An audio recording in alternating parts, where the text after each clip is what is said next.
So students, हमारा 1.1 exercise ख़त्म हो चुका था। और next topic is irrational number. ठीक है, अब इर्रेशनल नंबर्स होते क्या हैं? रैशनल नंबर्स तो पता है, पी अपन क्यू के फॉर्म में होते हैं, where P and Q are integers and Q is not equal to zero.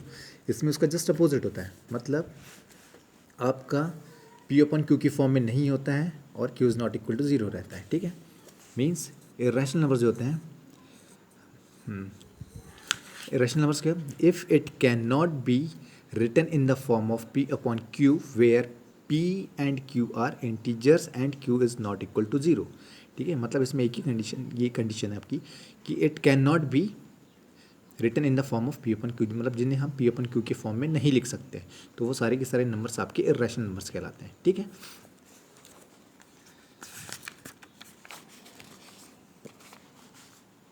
अब before coming into the exercise, I just want to clarify you about irrational numbers little bit more। अच्छा, पहले तो है आपका एक देख लीजिए, रियल नंबर। रियल नंबर क्या होता है? Union of all the rational numbers and irrational numbers. मतलब real number is equal to rational number और इर्रेशनल नंबर। मतलब जिसमें रियल नंबर्स क्या होते हैं, वो नंबर्स रियल नंबर्स वो नंबर्स होते हैं जिसमें आपका रैशनल नंबर्स भी इंक्लूडेड होते हैं और इर्रेशनल नंबर्स भी इंक्लूडेड होते हैं। मतलब इन दोनों को हम कलेक्टिवली क्या कहते हैं? रियल नंबर्स कहते हैं। ठीक है, अब irrational number, irrational numbers, all the numbers which cannot be written in the form of p upon q। Example है आपका पाई, √2, √3। ठीक है, अब इर्रेशनल नंबर और रैशनल नंबर में थोड़ा सा डिफरेंस है। जैसे इसका डेफिनेशन तो हो चुका है, अब कंडीशन क्या है? देखो, रैशनल नंबर की कंडीशन क्या होती है? रैशनल नंबर्स आर टर्मिनेटिंग और नॉन टर्मिनेटिंग रीऑक्योरिंग नंबर्स। ठीक है, तो रैशनल नंबर्स कैसे होते हैं? वो टर्मिनेटिंग हो सकते हैं या फिर और लिखा हुआ है मतलब या नॉन टर्मिनेटिंग रीअकरिंग होते हैं। ठीक है, लेकिन इर्रेशनल नंबर्स क्या होते हैं? रैशनल नंबर्स के लिए आपको दोनों कंडीशंस फॉलो करना ज़रूरी है। ये नॉन टर्मिनेटिंग भी होते हैं एंड नॉन रीअकरिंग भी होते हैं। ठीक है, मतलब इसमें कि आपका सिर्फ एक कंडीशन है रैशनल नंबर में, एक कंडीशन फॉलो करना है दोनों में से, या तो वो टर्मिनेटिंग होंगे। ठीक है, हम ये सब नीचे डिस्कस करेंगे अभी कि टर्मिनेटिंग क्या है, रीअकरिंग, नॉन टर्मिनेटिंग क्या है। ठीक है, तो अभी सिंपली आप याद करने के लिए, रैशनल नंबर्स आर टर्मिनेटिंग और नॉन टर्मिनेटिंग, मतलब ये टर्मिनेटिंग होते हैं या फिर नॉन टर्मिनेटिंग रीअकरिंग नंबर्स होते हैं। ठीक है, लेकिन इर्रेशनल नंबर्स कैसे होते हैं? ये नॉन टर्मिनेटिंग होते हैं एंड, ठीक है, एंड मतलब एंड इसलिए लगाया है हमने क्योंकि इसमें दोनों कंडीशंस फॉलो करनी पड़ेगी आपको। ठीक है, नॉन टर्मिनेटिंग भी हो, उसके साथ साथ नॉन रीअकरिंग भी हो, लेकिन इसमें क्या आपका दोनों में से कोई एक कंडीशन फॉलो करनी पड़ेगी, या तो टर्मिनेटिंग हो या तो नॉन टर्मिनेटिंग रीअकरिंग हो। ठीक है, अब टर्मिनेटिंग नंबर्स क्या होता है? जो नंबर्स कंप्लीटली डिविजिबल हो जाते हैं, डिवाइड हो जाते हैं। ठीक है, मतलब completely divisible numbers are known as terminating numbers. ठीक है, जैसे आपका 4/2 है, तो 4/2 ये आपका 4 डिवाइड हो जाएगा 2 से पूरी तरीके से। 6/3 है, तो आपका 6 जो है वो 3 से पूरी तरह डिवाइड हो जाएगा। 20/2 है, तो ये आपका 20 जो है वो 2 से पूरी तरह डिवाइड हो जाएगा, तो आपका टर्मिनेटिंग नंबर हो गया। रीअकरिंग नंबर्स क्या होते हैं? Decimal repeats infinitely. मतलब जो डेसिमल के बाद वाले जो पॉइंट्स होते हैं वो एक सीरीज़ में बार बार रिपीट होते जाते हैं इन्फाइनेटली, मतलब बहुत बार। ठीक है, तो जैसे आपका 0.121212, 0.742742, इसमें आपका 121212 ये बार बार रिपीट होता जा रहा है। ठीक है, इन्फाइनेटली मैनी टाइम्स, मतलब अप टू इन्फिनिटी तक। ठीक है, वैसे 742 ये भी आपका बार बार रिपीट हो जा रहा है, हो रहा है, लेकिन एक सीरीज़ में रिपीट हो रहा है ये। ठीक है ना, जैसे 121212 ये डिसकंटिन्यू नहीं हो रहा है, ये कंटिन्यूसली आपका 121212 ही रिपीट हो रहा है। 742 ही रिपीट हो रहा है, तो ये रीअकरिंग नंबर्स कहलाते हैं। नॉन रिकरिंग्स क्या होते हैं? Decimal does not repeats. ठीक है, जिसमें डेसिमल के बाद वाले पॉइंट नंबर जो है वो रिपीट नहीं होते, जैसे आपके 0.1246934961 कुछ भी हो सकता है वो। ठीक है, वो एक सीरीज़ नहीं बना रहे हैं, लेकिन यहाँ पर क्या है, एक सीरीज़ बन रहा है 1212121212 का, यहाँ 742 का। ठीक है, लेकिन यहाँ पर कोई सीरीज़ नहीं बन रही है, ये कुछ भी हो सकता है। 1 2 4 6 9 7 5 2 3 1 इस तरीके से। ठीक है, तो ये हो गए नॉन रीअकरिंग, मतलब जो रीअकर नहीं हो रहे हैं। ठीक है। और ये क्या होगा, रीअकरिंग। रीअकरिंग मतलब जो बार बार अकर हो रहे हैं, ठीक है।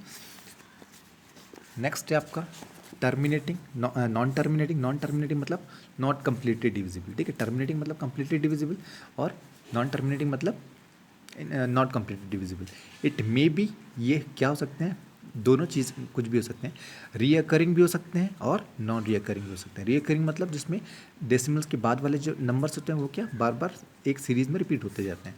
लेकिन नॉन रीअकरिंग में क्या होता है कि वो डेसिमल के बाद वाले नंबर्स जो होते हैं वो आपके एक सीरीज़ में रिपीट नहीं होते हैं, वो किसी भी सीरीज़ में रिपीट हो सकता है। 0 पॉइंट सपोज 1 2 3 4 5 6 और 5 to 1 6 to 1 3 to 1 इस तरीके से, ठीक है। तो नॉन रिकरिंग नंबर्स हैं, ठीक है। Now come to a text book.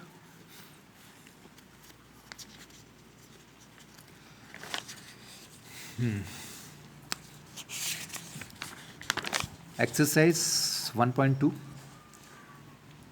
State whether the following statements are true और फॉल्स, जस्टिफाई योर आंसर, ठीक है। इसमें ट्रू फॉल्स बताना है। Every irrational number is a real number. हर एक इरेशनल नंबर जो होता है वो रियल नंबर होता है या नहीं होता है, ये आपको बताना है। तो अभी मैंने बताया रियल नंबर्स क्या होते हैं, collection of irrational number and rational number. मतलब रियल नंबर्स में आपके दोनों होते हैं, ठीक है, इरेशनल नंबर्स भी और रैशनल नंबर्स भी। तो हर एक इरेशनल नंबर जो होता है वो रियल नंबर होता है, मतलब ये ट्रू है, ठीक है। Then every point on the number line is of the form under root M where M is a natural number, ठीक है। अब यहाँ पर एम क्या बोल रहा है आपको, नेचुरल नंबर बोल रहा है। लेकिन हम जब नंबर लाइन देखते हैं तो जीरो के राइट साइड में, और नेचुरल नंबर्स कौन से हो गए आपके, जीरो से जो राइट साइड में जितने भी हैं, मतलब 1 2 3 4 ये सारे के सारे नेचुरल नंबर्स हैं। लेकिन हम क्या होता है, ज़ीरो से जब लेफ्ट साइड की तरफ जाते हैं तो उसमें नेगेटिव वैल्यूज़ भी आती हैं, ठीक है, मतलब वो नेगेटिव भी रहते हैं। तो अंडर रूट माइनस एम भी हो सकता है ये, ठीक है। देन एवरी मतलब ये भी क्या आपका फॉल्स है। ये क्या आपका फॉल्स है, ये वाला तो ट्रू था ना, ये फॉल्स है, ठीक है। Every real number is a irrational number, मतलब हर एक रियल नंबर जो है वो इरेशनल नंबर होता है। तो ये आपका फॉल्स हो गया, क्यों, क्योंकि रियल नंबर्स में आपका क्या रैशनल नंबर भी इंक्लूड होता है, लेकिन आप रैशनल नंबर्स को इरेशनल नंबर नहीं बोल सकते हो, ठीक है। तो हर एक रियल नंबर जो है वो इरेशनल नंबर नहीं होता है, तो मतलब ये भी फॉल्स है आपका, ठीक है। फिर next question, question number 2, are the square root of all the positive integer irrational, ठीक है। मतलब स्क्वायर रूट जो होता है किसी भी सारे के सारे पॉजिटिव, किसी भी मीन्स किसी भी नहीं, मतलब ऑल, ठीक है ना, सारे के सारे पॉजिटिव इंटीजर्स का जो स्क्वायर रूट होता है वो इरेशनल नंबर होता है क्या, नहीं होता, क्यों। जैसे आपका अगर मैं बोलूँ कि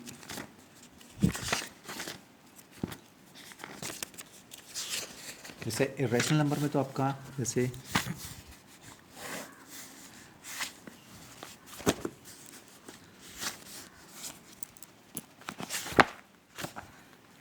रेशनल नंबर में तो जैसे मैं अगर अंडर रूट 2 की बात करूं, अंडर रूट 3 की बात करूं, अंडर रूट 5 की बात करूं, तो ये आपके रेशनल नंबर होंगे। लेकिन अगर मैं अंडर रूट 4 की बात करता हूं, ठीक है, तो अंडर रूट 4 को मैं क्या लिख सकता हूं, ठीक है, ये तो आपके रेशनल नंबर हो गए। लेकिन अंडर रूट 4 को मैं क्या लिख सकता हूँ, 2, ठीक है। तो 2 क्या है आपका एक रेशनल नंबर है, ठीक है। अगर मैं अंडर रूट 9 लिखता हूँ तो इससे क्या लिख सकता हूँ मैं, 3, ठीक है। तो 3 क्या आपका एक रैशनल नंबर है, ठीक है। तो लेकिन ये क्या इरेशनल नंबर है। तो सारे के सारे जो रूट्स के अंदर जितने भी होते हैं, मीन्स आपके all the square roots of all the positive integer are irrational बोला है इसमें, तो ये फॉल्स है, ठीक है, क्योंकि कुछ रैशनल्स भी होते हैं। Then show how root 5 can be represented on the number line. अच्छा, अब रूट 5 को रिप्रेजेंट करने का जो तरीका आपकी बुक में बताया है, मैं उससे ईजी आपको बताता हूँ, ठीक है, कि नंबर लाइन में उसे किस तरीके से रिप्रेजेंट करते हैं।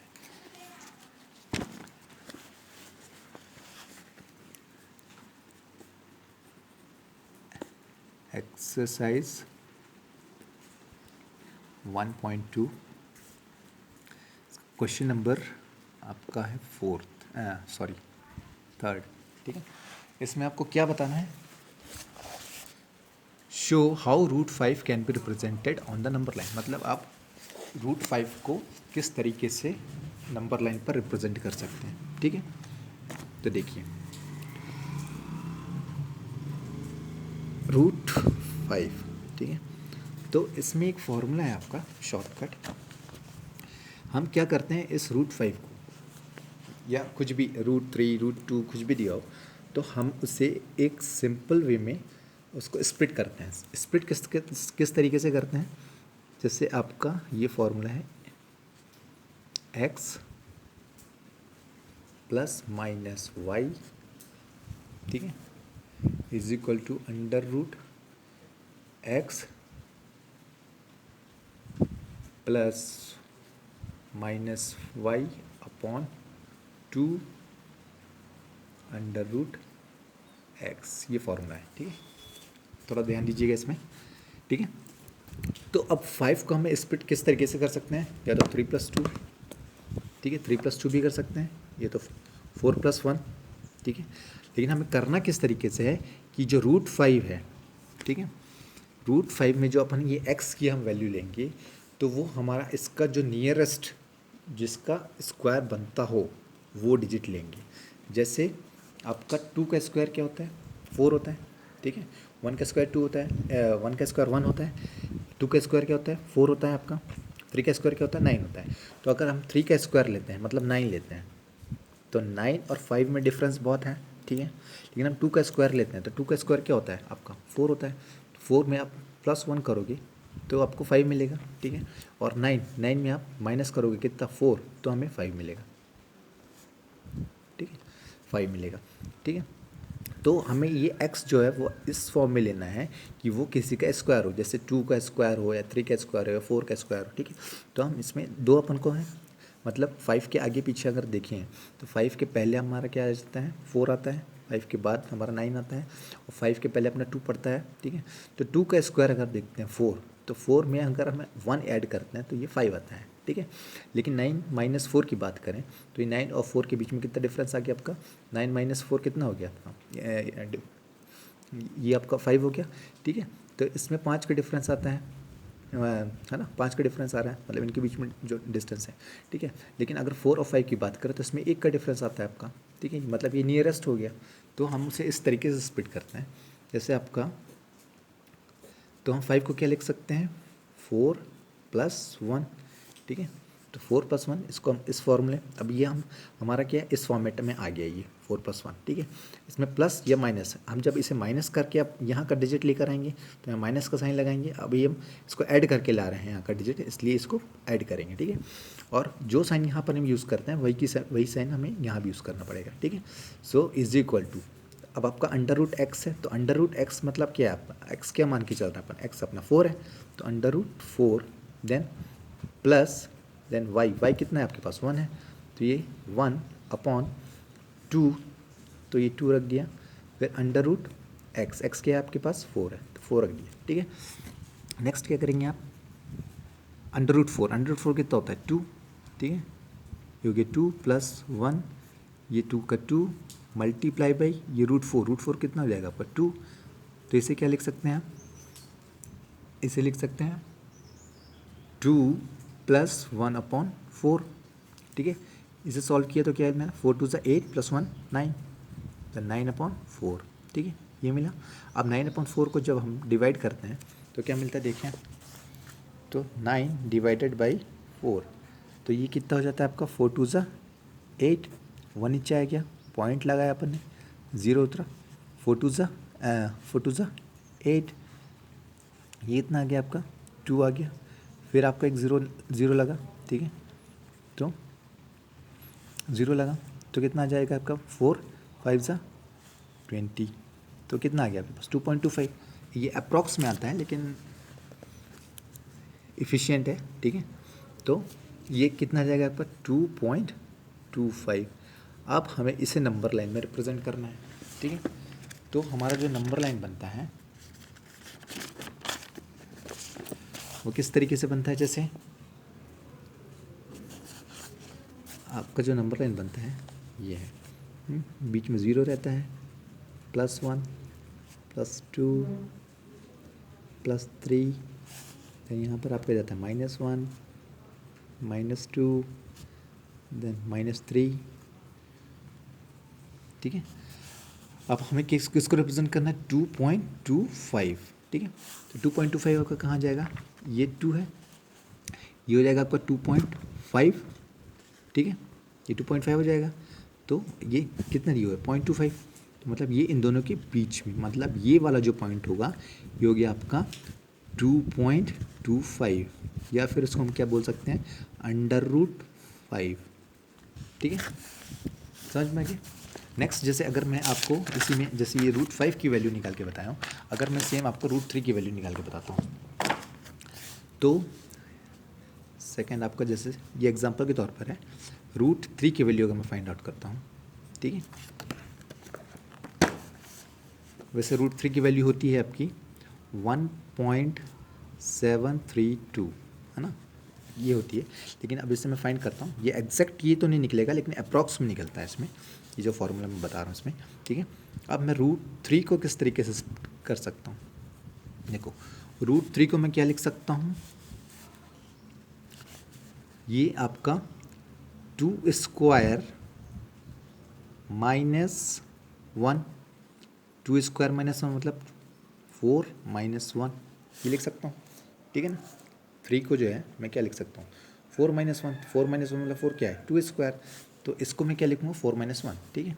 तो ये हो गया आपका √4 - 1, 4 - 1 कितना होता है आपका 3 होता है, ठीक है। अब नेक्स्ट क्या है आपका √x, x क्या है आपका 4, तो यहाँ पे मैंने रख दिया 4, देन माइनस का साइन है तो माइनस, देन आपका y क्या है 1, तो ये 1/2 √x, x कितना है आपका 4, ठीक है। अब इसको सॉल्व किया तो ये √4 क्या होता है आपका 2 होता है, माइनस, फिर ये क्या हो गया आपका 1/2 मल्टीप्लाई बाई आपका 2, तो ये कितना हो गया आपका 2 - 1/4, इसको सॉल्व किया तो क्या आ जाएगा 4 × 2 = 8 -1 डिवाइडेड बाई 4, तो 8 - 7 1 कितना हो गया आपका 7 डिवाइडेड बाई 4। अब हम इसे सॉल्व कर लेते हैं, तो 7 को अगर हम डिवाइड करते हैं किससे 4 से, ठीक है, तो 4 से डिवाइड करेंगे तो कितना जाएगा 4 × 1 = 4, आपका 3 नीचे आ गया, then point, then 0, then 4 × 7 = 28, then 2 cancel हो गया, फिर ये 0 उतरा यहाँ पर, ठीक है, तो कितना हो जाएगा 4 4 × 4 = 16, 4 × 5 = 20, तो ये हो जाएगा 4 × 5 = 20, ठीक है, कट गया, तो कितना आ गया आपके पास 1.75, ठीक है, तो 1.75 इसकी वैल्यू होगी। अब इसको कहाँ रिप्रेजेंट कर सकते हैं, 1 आपका यहाँ से अगर चलते हैं, ठीक है, क्योंकि हमेशा हम कहाँ से 0 से ही काउंट किया जाता है, ठीक है, 0 से चले हम +1, क्योंकि +1 है ना, 1.75 है मतलब प्लस में, ये 1 चले, ये 2 है आपका, ठीक है, तो मतलब ये इन दोनों के बीच में होगा। अब 75 बोल रहा है मतलब ये बीच में होगा तो ये 1.5 हो गया, ठीक है। अब 75 बोल रहा है मतलब ये यहाँ पर होना चाहिए इसको, ठीक है, तो ये जो आपका ये हो गया आपका √3, ओके, समझ में आ गया। तो ये आपका होता है अब एक्सरसाइज 1.2, ठीक है। 4th क्वेश्चन पर ध्यान मत दो, इस तरह के क्वेश्चन आते भी नहीं बोर्ड में, आपके एग्जाम्स में भी नहीं आएंगे, ठीक है, okay. So here we have completed 1.2, अब आपका नेक्स्ट है 1.3, तो ये हम नेक्स्ट सेशन में करेंगे, okay. Till then take care.